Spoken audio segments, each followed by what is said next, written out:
recording. There we go.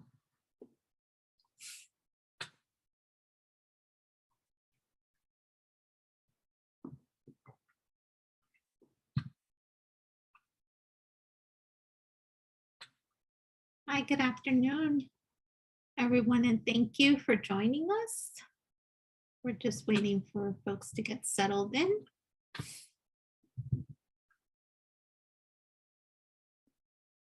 Michelle, next slide, please. So welcome to today's webinar, Flourishing at Work, a helping plan for professionals. This is session 1 in this series, and making myself a priority. This webinar will be hosted by myself, but facilitated by Dr. Michelle Zechner. This webinar is sponsored by the Northeastern Caribbean Mental Health Technology Transfer Center, or MHTTC. We're housed at Rutgers in the School of Health Professions in the Department of Psychiatric Rehabilitation and Counseling Professions. My name is Kathy, and I'm the project coordinator of the center. We'll be facilitating this webinar today. Next slide, please. The MHTTC is funded by SAMHSA, the Substance Abuse and Mental Health Services Administration, to enhance the capacity of the behavioral health and other related workforces to deliver evidence-based and empirically supported practices to individuals with mental illnesses. We ask that you please visit the MHTTC website for additional information at mhttcnetwork.org. Slide, please. And if you're interested in staying up to date with the events and products that Northeastern Caribbean MHTTC is providing, we ask that you please sign up to receive our email communications. You can sign up on using the bit.ly link that you see on the screen. Then following this webinar, you'll be asked to complete a brief survey. We ask that you please complete our short survey, since it will help us improve our activities and inform our future activities. They're also important because our continued funding is linked to the completion of these surveys. So we thank you in advance for your feedback. Next slide, please. We also want to let you know that this webinar is being recorded and will be posted to our website along with presentation slides or any relevant handouts or resources in the next few days. Next slide, please. This presentation was prepared for the Northeastern Caribbean Mental Health Technology Transfer Center under a cooperative agreement from the Substance Abuse and Mental Health Services Administration. All material appearing in this presentation, except those taken directly from copyrighted sources, is in the public domain and may be reproduced or copied without permission from SAMHSA or the authors. Citation of the source is appreciated. Do not reproduce or distribute this presentation for a fee without specific written authorization from the Northeastern Caribbean Mental Health Technology Transfer Center. This presentation, again, will be recorded and posted on our website. At the time of this presentation, Miriam Delphine-Brittman served as Assistant Secretary for the Mental Health and Substance Use at SAMHSA. The opinions expressed herein are the views of the speakers and do not reflect the official position of the Department of Health and Human Services, or SAMHSA. No official support or endorsement of DHHS or SAMHSA for the opinions described in this presentation is intended or should be inferred. Next slide, please. We encourage you to interact with our presenters during our webinar by using the chat feature. Please post any comments or questions you have in the chat, and I will collect your questions as we go and ask them of the presenter during the Q&A time towards the end of the presentation. During the webinar, our presenter may pose questions to you. So we please ask that you use our chat feature to answer those questions. Next slide. The MHTTC network uses affirming, respectful, recovery-oriented language in all activities. This includes language that is strength-based and hopeful, accepting of diverse cultures, genders, perspectives, and experiences, language that is healing-centered and trauma-responsive, language that invites individuals to participate in their own recovery journeys, language that is person-first and free of labels, language that is non-judgmental and avoids assumptions, language that is respectful, clear, and understandable, and consistent with our actions, policies, and practice. So now let's begin our webinar. We have Dr. Michelle Zechner with us today. Dr. Zechner is an assistant professor at Rutgers in the Department of Psychiatric Rehabilitation and Counseling Professions, and has focused her career on the promotion of health and wellness for people with mental health conditions, their families, and the staff who support them for over 25 years. She has worked in a variety of settings, including academia, outpatient mental health programs, family advocacy organization, psychiatric hospitals, nursing homes, and training services. She conducts research, teaches, and mentors students, and consults with state psychiatric hospitals on the implementation of evidence-based mental health practices. She is also involved in family advocacy in New Jersey. So now I want to welcome everyone again, and I'll turn it over to our presenter. Thank you so much, Kati. It's so wonderful to be with everyone today. I really appreciate that you're here.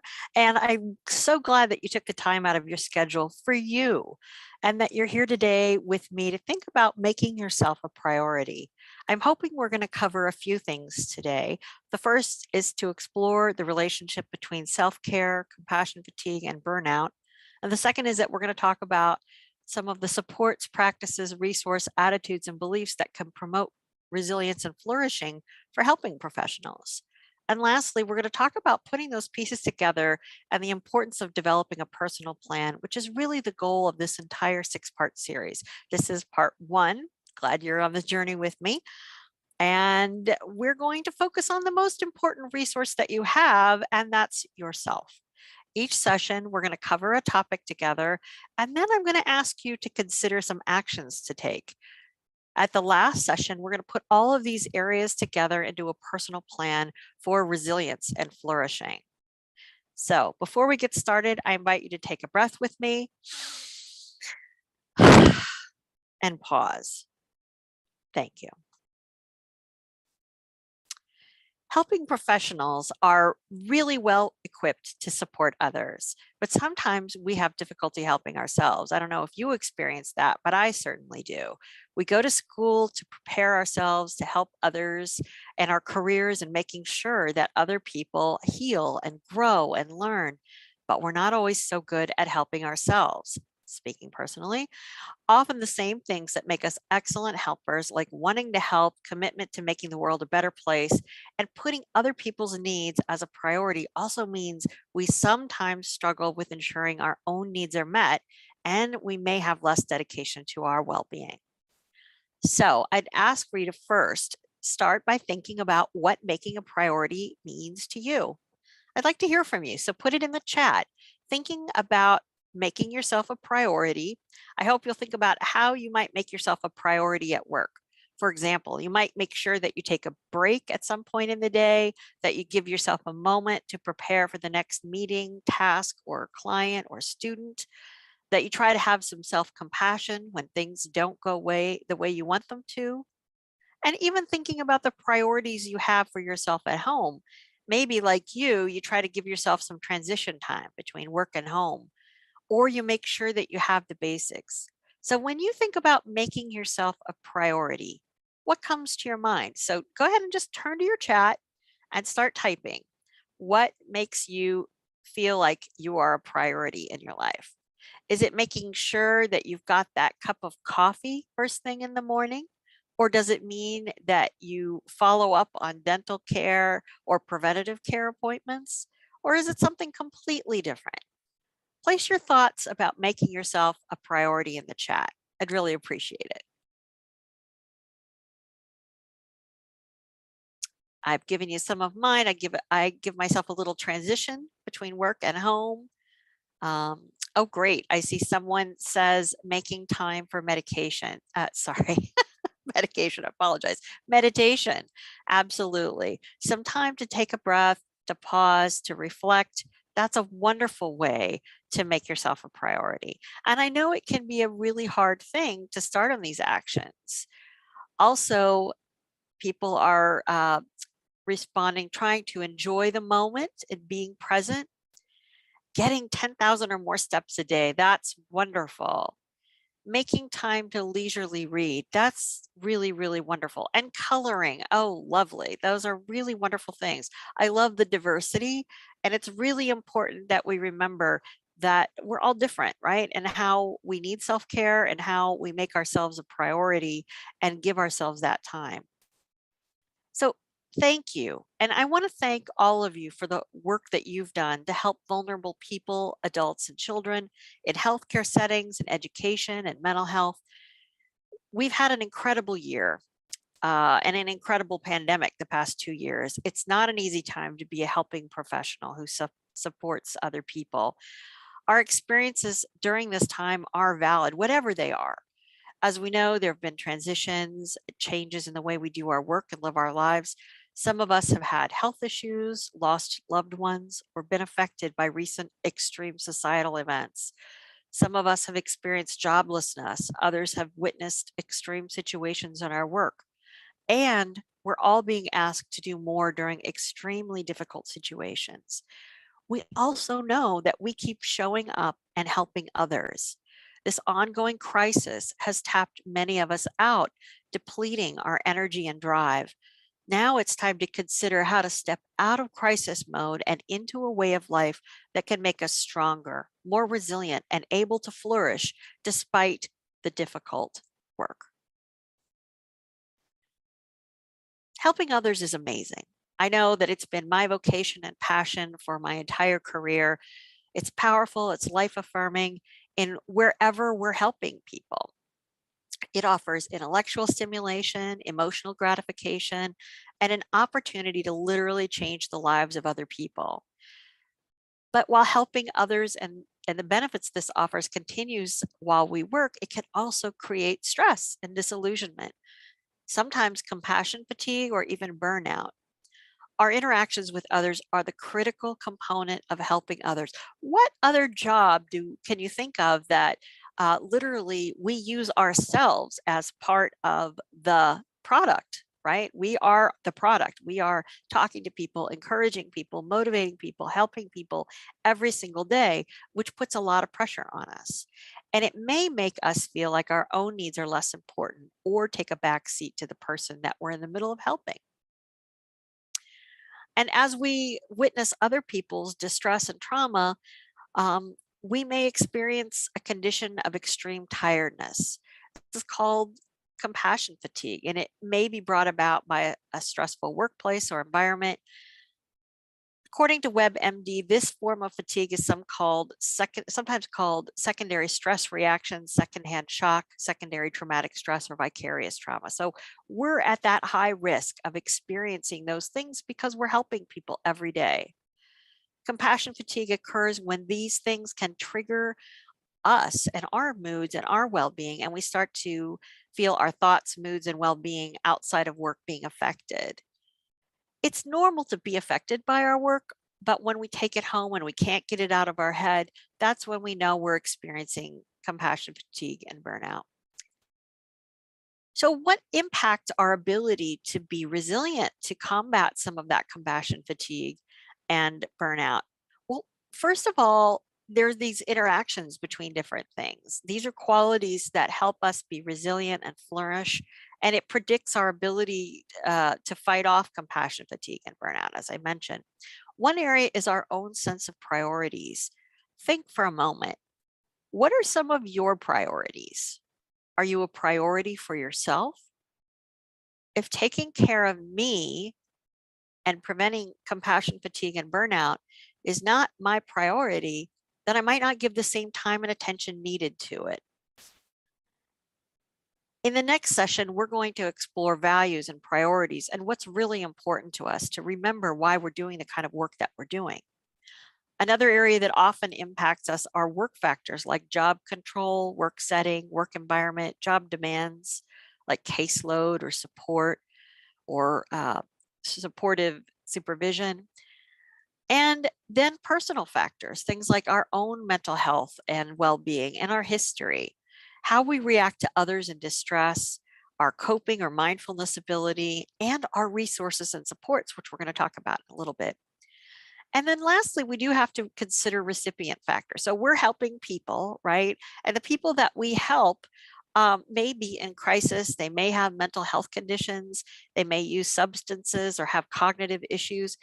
And or they may not be that interested in improving or have some ambivalence about making their lives better, which can really put us at risk for greater burnout when you work with people who are not that interested in making changes. So knowing all of those things is very important in terms of our own risk for risk for compassion fatigue, and our ability to be resilient.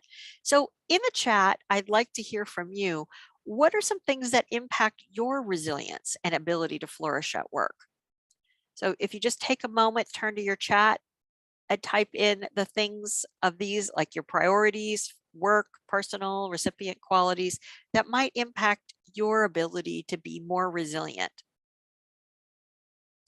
And certainly another consideration that I do have to mention is that for people who are exposed to someone who has attempted or completed suicide, that significantly increases helping professions' own depression, anxiety, and PTSD. I see some things coming in: stress levels, lack of supportive administration, high caseload, level of stress at home. So there are things at home and how supportive supervisors are. And also the actions of leadership. So I see a lot of work factors, some personal factors, and I imagine that there are also some recipient qualities in there as well. So it's really a mix, and the number that you have can certainly put you at greater risk. Um, Having quiet time to be with thoughts, work environment, and self-care. So all of these things really are predictive of us being able to bounce back. So you all may have heard of the Gallup polls. They do a lot of polls and look at worker well-being and health. And in general, people are working harder. Since the beginning of COVID, their engagement at work has increased. We're more productive, but that greater work puts us at risk for burnout. In general, a CDC study found that 3 times as many US adults reported feeling anxiety and 4 times as many reported feeling depressed in June 2020 than in the same period as before. So we're less satisfied with our life and we have a higher risk of burnout. So what can we do? We need to make sure that we have something that we're able to do to build our own readiness to promote our resilience and flourishing. So we can make our own well-being a priority. Someone put it in the chat that they're a caregiver, and I think that being a caregiver is another huge risk for burnout and compassion fatigue as well. So now we're going to turn to the strategies to flourish. We've been talking about trying to make yourself a priority, and flourishing is that sense of well-being in all areas of life, including social or emotional, intellectual, and having a sense of balance and purpose and going beyond surviving. We want us to thrive. Helping professionals should be thriving. Um, this is a concept from Martin Seligman's University of Pennsylvania Positive Psychology Center, and he explored flourishing, and he emphasized that in order to flourish, we need positive emotions, engagement in our lives, positive relationships, sense of meaning, and recognition of our accomplishments. And another concept that's really important is using your strengths. All of us have strengths, and that we really can rely on those to get us through the day. So to flourish, we also need to make ourselves a priority, to say, not being in a selfish way, but you know what? I am giving myself this minute to grab a cup of coffee or take a walk outside or take a brief breath. Also, using your supports. We're going to talk about that in a moment. And considering the attitudes and beliefs that you might have about these things is very vital as well, because if we don't feel like we have time for self-care, if we don't feel like we are able to give ourselves that few minutes, that could be sort of a dangerous red flag that we're at risk for compassion fatigue and burnout. And then gathering our resources. I kind of like this slide because I like the idea that we're all kind of giving ourselves some self-love and making ourselves a priority. So the best helpers really help themselves first. And in mental health, in fact, and a lot of other mental health professional guidelines that help others, it's really important that you help yourself first and you get the help that you need when you need it. If you don't help yourself, you can't help others. Remember that mask analogy on the airplane. We've probably all heard it 1,000 times, but it's true. If we're in a helping professional we need to put on our own oxygen mask first before we can help others with theirs. Another way to think about it is the care and concern we have for others. If our cup is completely empty, we have nothing left to give those who we help. So establishing boundaries can be useful, even if it's mental boundaries. I know I struggle from turning off my work thoughts when I'm not at work, and that's a boundary that I need to work on for myself. If you're on vacation, if you've gone home for the night and you're not on call, it can be really important to sort of shift your brain into rest mode. Also, being able to manage your energy. So, having energy when you need it and sort of targeting your tasks when possible to when you have energy. So, for example, my energy is best in the morning. So, if I have a heavy duty thinking tasks or if I have difficult things I need to do, the morning is best for me. In the afternoon, sorry guys, this is not my peak energy time. But I can do certain things to manage that energy that I do have by not spending too much energy in the morning so that I have enough energy for the next task ahead of me. Self care is really just about paying attention to and supporting your own physical and emotional well being. It's kind of a vague word, that self-care, because it encompasses so much of what we do in our adult life, succeeding at relationships and work and meeting our basic needs. Self-care really, I think about it as a verb, the actions that we take each day to live our best lives. What people do for self-care can be endless. And thank you so much. You already uh, gave me some ideas of things that you do for self-care. Um, and I also, as some of you may know, I love the 8 Dimensions of Wellness. It's put out by Dr. Swarbrick, Peggy Swarbrick, and SAMHSA has adopted it. I love thinking about my self-care in terms of 8 dimensions. Things like emotional, physical, spiritual, intellectual, environmental, all those areas. What am I doing in those areas to think about my self care? I found some really interesting ideas as I was putting this together, thinking about the areas that you might need a little more self care. I think, and again, I sort of looked at it from this wellness perspective: physical, emotional, intellectual, vocational, spiritual, social, environmental, and financial. I'm kind of curious, or anything that I didn't say, what area of your life might need a little bit more self care? And you could just pop that into the chat. Um, I certainly think for me, it's probably a little more physical self care, something that I need to focus on right now. And there were some great examples that were offered. Like, one idea I saw that I thought was great was start a self care idea collection.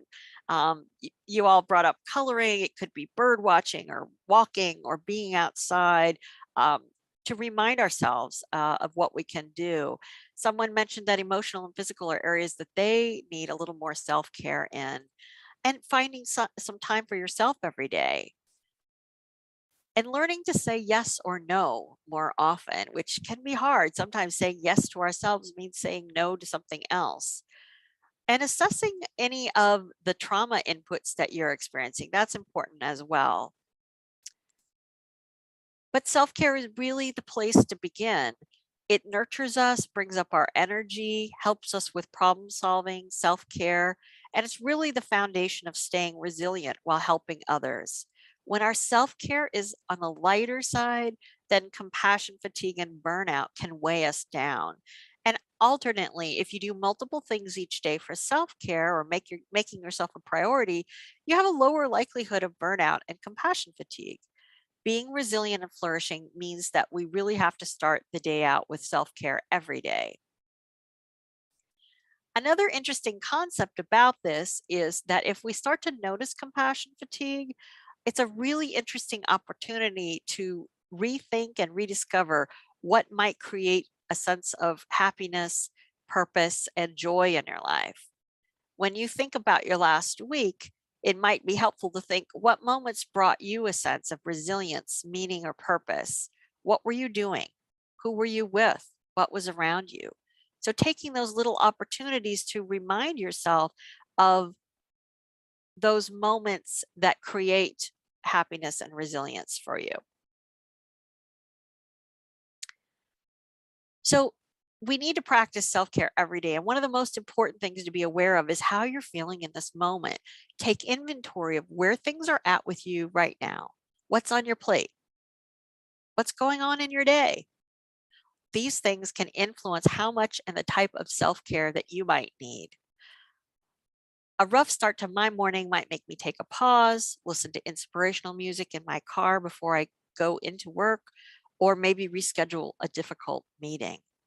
I like to think about it as a self-care prescription for myself, kind of like an exercise prescription, but a self-care prescription. And that means when I know I'm under a lot of stress, I say, okay, I can't just do one thing. I can't just take a moment and have a cup of tea, and that's going to be my self-care moment.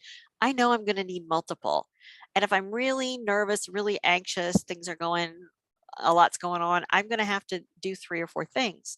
I also know and I bet you all know things about yourself.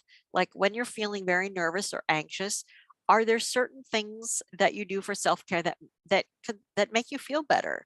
So for me, physical movement always makes my anxiety better. So if I go for a walk, I go to the gym, I do some yoga, I'm feeling much better.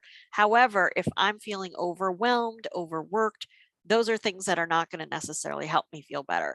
I need something that's going to bring me, kind of bring me some peace. And I like to meditate, or I like to spend some time with my pets. The, but the key to this is really the variety of self care depends on what's going on in your day and how much support you might need, and assessing yourself and noticing if you're starting to feel tired or overwhelmed, and being proactive, scheduling those things. Calendaring can be a wonderful thing, um, to make sure that you get enough self care in the day. So let's talk about support for a moment. Getting help, being resilient and making yourself a priority takes support from people around you. Gathering supports you need to accomplish a goal or achieve a task. So we're going to talk about some of those supports and put them together in order to make ourselves a priority and foster resilience. So think for a moment, who or what do you need when you make yourself a priority? I definitely need a cat, or I own 2 or 3. Who are you going to call? Like the Ghostbusters, you're not going to call. Who are you going to call? Or who are those people that can give you extra friendship, compassion, and ideas for being more resilient and making yourself a priority in some cases? It might be a family member or partner or your parents or other relatives. You can also get support from your coworkers or other people doing a similar job as yourself. You may find support from faith or spiritual communities. And of course, if you're significantly burned out, experiencing ongoing anxiety or depression that's impacting your life, then seeking out emotional support through counseling is really important. You can consider employee assistance programs with referrals to other types of programs and assistance for complex family situations. And sometimes support can even come from professional organizations. So I'm going to ask you to go back to the chat. Who or what is the biggest support for you? Just take a moment in the chat and type in who or what is the biggest support for you. Significant other, I see. Spirituality, I see. Significant other, family, friends, faith. Thank you very much, folks. Yes, all of those things are wonderful supports. And remembering that they are your supports and part of that toolkit for resilience. None of us are islands, right? And we all need additional help to become as resilient as we can be and flourish in our lives. So I don't know about you all, but I am a helping professional myself, and I've worked directly with helping people for a few years now. Um, but I'm not sure that I ever received a cape with my degree or my license. Did any of you receive a cape? I say this as a joke, of course, because we may have that feeling we're superheroes and we need to fix everything and do everything alone, and asking for help is really hard. It's really hard for me to ask for help. And I wonder if anyone else has that experience, that we feel like because we're helping professionals, we should never need help, that somehow in our minds, being a helper means that we never ask for help. And in those moments, it's so important to remember that asking for help is actually a strength. It's actually an important strength to helping others. Your supports can help you to stay resilient and flourish. Sometimes support can remind you to make yourself a priority. And when you're in that moment and you're about to make the ask, it's really helpful for your supports to understand exactly what you're asking for. I don't know if anyone else can relate, but my significant other, sometimes I want to tell him about something at my job. And I really just want him to listen while I vet without any suggestions. On the other hand, sometimes you may be in a very tricky situation at work and you need specific suggestions about next steps or strategies to manage anything at work. So knowing what you're going to ask is very important. And I've heard of SMART goal setting, but I'd never heard of asking for help in a smart way. And that's specific, meaningful, why you need it, action oriented, real, and time bound. So asking someone for a very smart type of request, type of help is really helpful to the helper. So if you're asking for help from your supports, to be specific in your ask. Um, so what are things that get in the way of you asking for help? I'm just kind of curious if you're like me and you struggle a little bit. I'll be honest, one of mine is my pride. I feel like I should be able to do this. I should be able to figure this out myself. And I'm not great at asking for help. And I'm curious if anyone else experiences challenges with getting help. And you can just pop that into the chat. Embarrassment. Yeah, as well. Feeling like I shouldn't have to be rescued. I shouldn't have to need help. And yet we all are human and we all need assistance. And someone has pointed out that it's harder to get coworker support now in the pandemic because we're in different places. We don't see each other as much face to face. Absolutely. And so then the question, I would ask, and I would wonder from a coaching kind of perspective would be, where could you get the kind of support that you want? That if you're not able to get it in person, where else would work for you? Someone else has mentioned not wanting to bother other people. I definitely feel that as well. Like, it's hard to ask for help. I don't want to bother people. And yet here we are in this field of helping. And I don't know about you, but almost every coworker I've ever asked for help has been happy to help me. And whenever any of my coworkers ask me for help, I'm happy to help them. So I guess it does depend on the culture of your work environment as well. In some settings, being helper is encouraged. In some settings, it's not necessarily. But it's important to think about if you need help, what might kind of get in the way. So asking for help is a great example of an attitude that supports our resilience and flourishing. As the sign says, our attitudes determine our direction. Having compassion for ourselves and recognizing that we might need help, just like the people that we are helping, means that when we get stuck, we allow ourselves to ask for help and receive help. So let's talk a little bit more about the kinds of attitudes and beliefs that are helpful for building our resilience. So attitudes, one attitude that helps make us a priority is being attentive to ourselves, noticing when we need a bio break or need to step away from a hard situation. I've done some flourishing learning communities with mental health communities, and they've told me, oh yeah, I don't ever take lunch. I never, let myself use the restroom until it's desperate. That kind of push, push, push means that you may feel on the edge all the time if you're uncomfortable, right? And it's important to consider being actively engaged in our lives, as well as an attitude for resilience, that we want to make a difference, that we want to continue to learn and grow. And of course, being hopeful that change um, can happen, that we can find some spark of hope in ourselves to grow resilience and flourishing.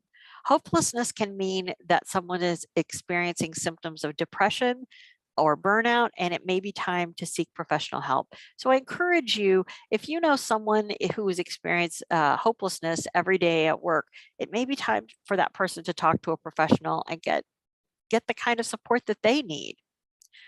Also, being motivated and optimistic, which goes along with hopeful, but feeling not only that we hope for changes, but we also feel like now is the time we want to try some actions that can make a difference in our lives, which is, I think, why most of you signed up for this series. I hope is that you're thinking, you know what, it might be time for something different in my life.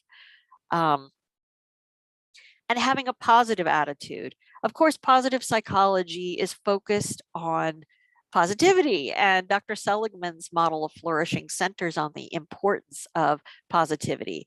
And I think we have to really explain that and be careful about that word positive, because I'm not saying I'm encouraging everyone to be a Pollyanna and never think ever that, bad things happen, because we know bad things do happen, and sometimes we're in really, really difficult situations.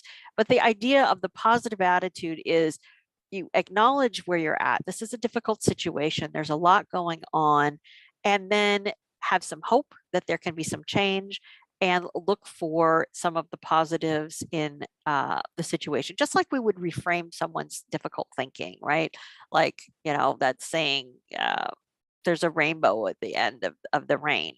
Um, trying to find some aspect of a difficult situation that has some redemption or meaning is really important, actually, for our own sense of bouncing back and being able to flourish in our own lives.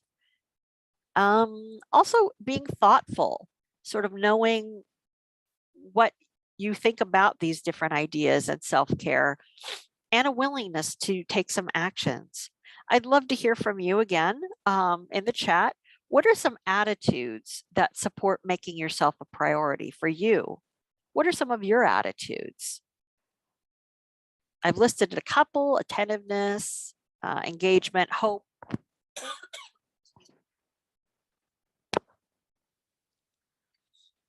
So it's important to be aware of the kind of attitudes that we carry around in our heads all the time, because those will either help us or will hold us back a little bit.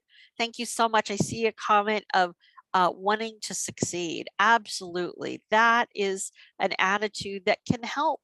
When you apply it to resilience, you could say, I want to succeed at being resilient. I want to flourish. And those are really, really important ideas as well. We talked about attitudes that are needed for building our resilience and flourishing. Now let's talk about the beliefs that we need in order to make ourselves a priority. First of all, I think we have to connect to the idea that self-care is important and necessarily, particularly for those of us who are in the helping professions. We have to remind ourselves that we're worthy of receiving support and help, just as those people that we are helping. Another belief that contributes to resilience is that a work-life balance is important. And I know that that's really challenging. Many of us take work from home, uh, go from work to home, and then take that work at home, and work at home on work. And it's particularly difficult when you have I'm sorry, I'm showing my age, but when you're on call, when you are responsible and covering a certain segment of time. I was going to say beeper, but then I realized no one has beeper anymore, right? Or maybe they do. I don't know. Um, but that's a lot harder to set limits of work-life balance when you're on call, on the strange hours as well. But think about those moments when you could take a break to take a break. If you're on vacation, I am so guilty of this, checking my email My husband calls me out all the time, says, "You're not checking your work email, are you?" When we're, at the beach or we're, with family. He's very strict with me, and it just could take me into a totally different headspace when I get that email about work. So thinking about that balance of what you can do um, to separate them slightly and live a life separate from work. Also, a belief that you could take a small step towards improving your resilience. And what I'm talking about is not like, the idea that you're going to go out and tomorrow you're going to be, just meditating 3 hours a day and running marathons and sitting on top of a mountain. That's not at all what I'm talking about. I'm talking about those small steps, like, the group that I was working with, who literally said they never like gave themselves a break to have lunch, and they worked through lunch every single day. So the big step, the big small step that they took, someone there, was literally to just take a 10-minute break and step outside and eat their lunch outside. And that doesn't sound very big, but it made a big difference to that person to give them a little bit of mental break in their day. And also believing that you can take those small steps to improve your resilience, knowing that you have the capacity to make change and you can make those little changes that will make a big difference, and having some self compassion. And then I encourage you to think about the kinds of beliefs that you need in order to improve your resilience. Just think about that for a moment.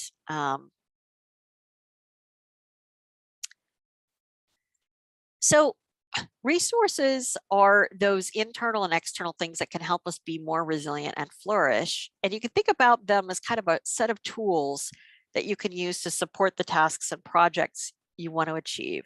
They can also supply you with what you need in order to overcome obstacles, challenges, and problems. An interesting idea is to make a resilience resource list that is a list of the things that help us make ourselves a priority, the things that nourish our well being, remind us to do self care practices, and give us energy to continue our work. Now more than ever, creating a list of things that build your resilience and contribute to your well being is helpful to prevent compassion fatigue and burnout. Stress can make us forget we need self care, what our strengths are, that we are amazingly resilient, all of us are, and even the things that make us feel better. Knowing what works ahead of time can be really helpful to build our resilience. So as we think about the resources for resilience, prioritizing your own well-being through self-care is definitely got to be the first item on the list. Another one is to use your strengths. In the resource section, which Kati will send out the slides, I've included a link to the VIA character survey, which I think is wonderful because it identifies it has 24 strengths and it identifies what we're best at. And reminding ourselves of those strengths can really be powerful to remind us of our resilience, of how we move forward in the day. And when we get to use those strengths at work, at home, it gives us a sense of joy and flourishing like nothing else. And also knowing that you have skill sets. All of us have crazy skill sets, wonderful skill sets. And I imagine that if you're a helping professional, you probably have some wonderful communication skills and problem solving skills, maybe negotiation skills. Knowing that you already have those in your pocket, ready whenever you need them, is important to know that when you have a difficult situation, you can pull them out. Also, the coping strategies. You all gave me some wonderful examples of things that you use to cope with difficult situations. And I would just say it's amazing what we can do. And considering the coping that we need for positive resilience. So sometimes some of my coping strategies, like eating too much or spending too much time on TikTok, those are not things that actually build my resilience. Sometimes they wear me down, and they're very attractive. When I got that plate full of cookies, it's very hard to say no. And when I want to see the next cat video on TikTok, it's very tempting. But I have to remember that those are not the things that build up my resilience and flourishing. Um, I have other things that can do that, and I bet you do too. And then many of you mentioned the importance of getting good supervision or feedback, and those are also really wonderful things for resilience. So when you think about your resources and how you can flourish, I thought about my own example of the resources I have for work, home, and my attitudes. And I came up with my own list of things that are my resource list that can help me build my resilience. And I'd encourage you to think about the resources that you have. If you want, drop them in the chat. What are your resources for work or home? Or what attitudes do you have that can drive you towards flourishing?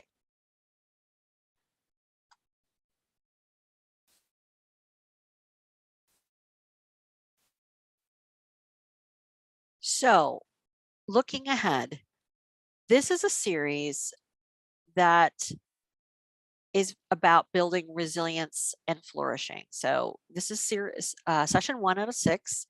They're each an hour long, and we'd like for you to start identifying intentions for flourishing, build a plan, start taking some small steps to make that intention a reality and increase your sense of resilience. I hope to help you build a personal resilience plan at the end of this and to help you feel that you've made yourself a priority. Someone has pointed out that self-compassion is key, and absolutely, that is a resource that cannot be overstated. Is having self-compassion as you think about flourishing and resilience is critical. You can't support others 100% of the time and expect your own emotional and physical health to keep up. It's hard work. And while I'm asking you to consider new perspectives and actions to take, these are things that can have an immediate effect on your well-being and ability to be resilient. Imagine just a small jump, 5 or 10% in your ability to flourish. That could make a big difference in how you feel at the end of the week. Knowing you want to take a step forward and take some action is important. But then we have to actually ask ourselves, what is it that we can actually do? In each session, I'm going to ask you to consider one small area and pick something to practice. In this section, we focused on making yourself a priority.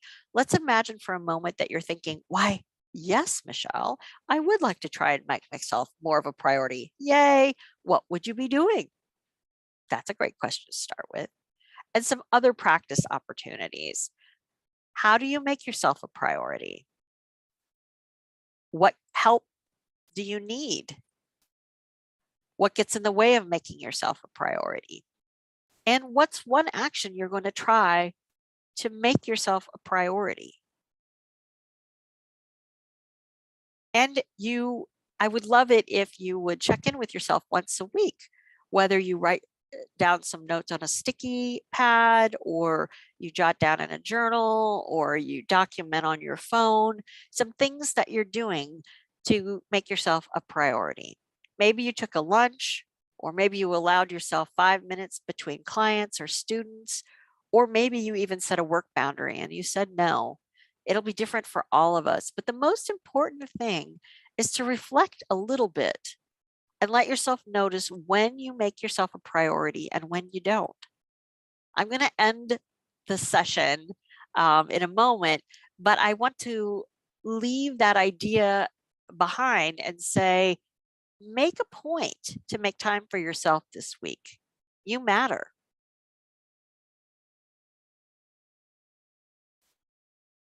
So we've covered a few things today.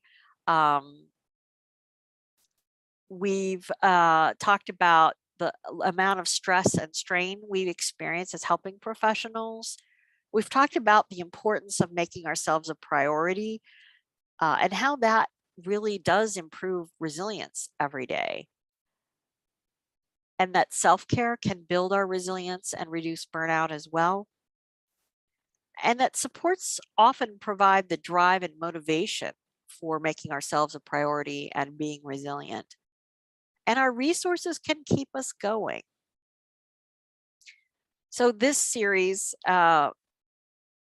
is one, as I mentioned, out of 6. The next session will be in roughly 2 weeks, December 14th from 2 to 3. And we're going to be talking about purpose and meaning, or why am I doing this work? Um, and I want to, before we turn it over to question and answer, I just want to remind you about the practice opportunities. So take a moment and think about how you're going to make yourself a priority in this week. What will you do? What's one thing you can do? And check in with yourself. All right. And I see some people have already started coming up with some ideas. Someone's going to start journaling again. That's a wonderful way to check in with yourself, and express your emotions and get some frustrations out and work through difficult emotions. And someone says, take a healthy, expensive lunch treat on paydays. Oh, nice, nice. Having lunch is a really good thing to do.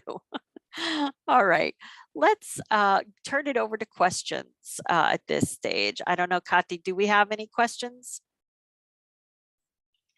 Um, Not at this time. I think we have more wonderful feedback and comments as you went along regarding their ideas for self-care, and also how the pandemic has been impacting their ability to have self-care. Um, but at this time, like Michelle said, if you could take a moment and if you have a question, you can share it in the chat box, or in the Q&A pod. But Michelle, in the time being, I do have a question of my own. I heard someone in the chat say, I feel like self-compassion is key. Could you speak to that as to why is self-compassion key in self-care?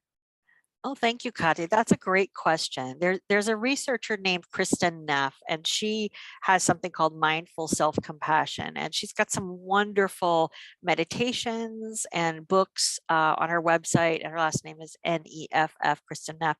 But having self-compassion really allows us to be human, to be imperfect, to make mistakes, and feel like the world won't crumble if we make a mistake, because we are going to be compassionate with ourselves.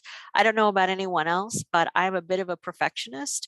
And when I make mistakes, I can hear in my head, oh, you should have done that. And how come you did this? And why did you do this other thing? And this is really awful.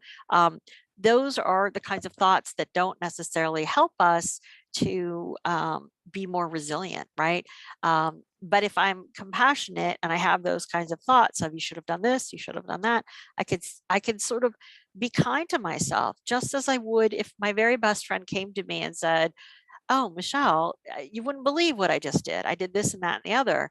And then I can offer that compassion to them and say, wow, it sounds like you were under a lot of pressure. You were doing the best you could. You had a high caseload. You were at the end of your rope. Your children were sick. Your car broke down. And you showed up, and that was the minimum. So having that self-compassion is really, really important for mental health professionals, particularly and for all helping professions, because we all sort of think about how we help others, and not necessarily that we give ourselves some grace and forgiveness when we make mistakes. Right, right.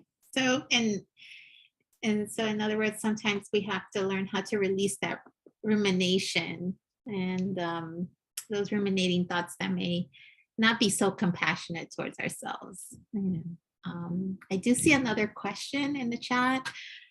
Someone asked, what would you recommend for people working in environments that become overwhelming and unsupportive? For example, having a high caseload and a lot of students with childhood trauma and difficult family situations.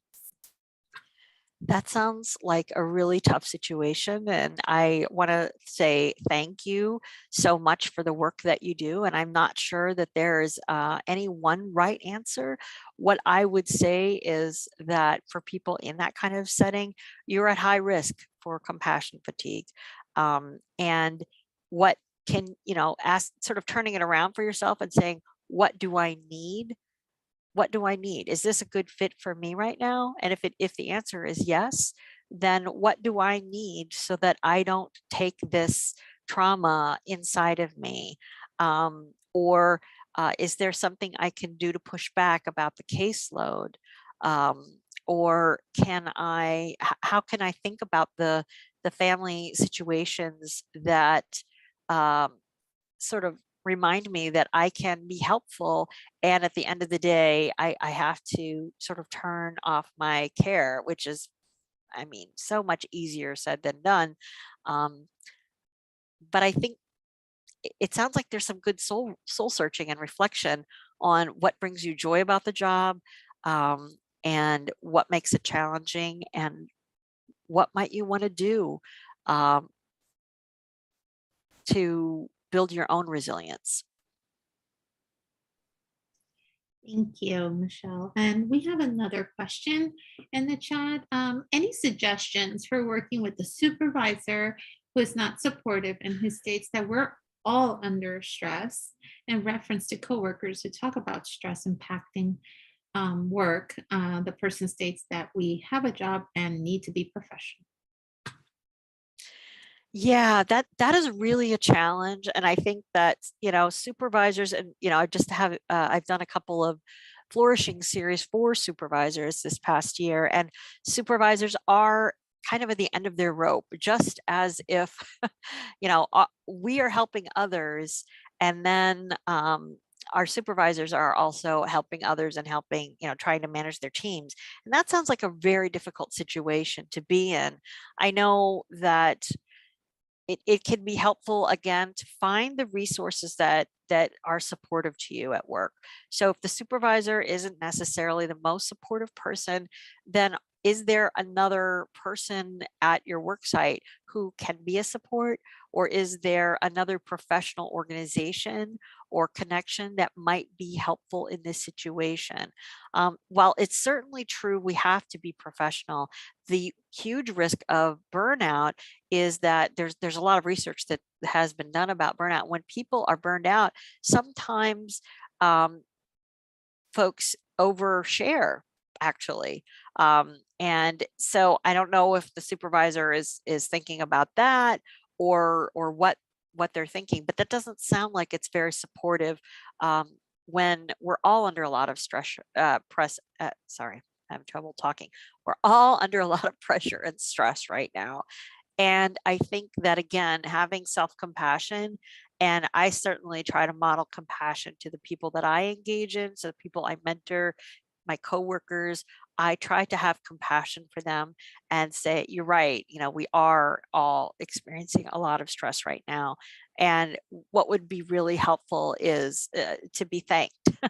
Getting thanked sometimes is really helpful when you don't feel like you're being appreciated or seen. Well, thank you very much for your questions. I have some resources that you'll be able to see when you get the information from Kati, and we've got some references. And as always, I'm going to stop there and let Kati finish us off.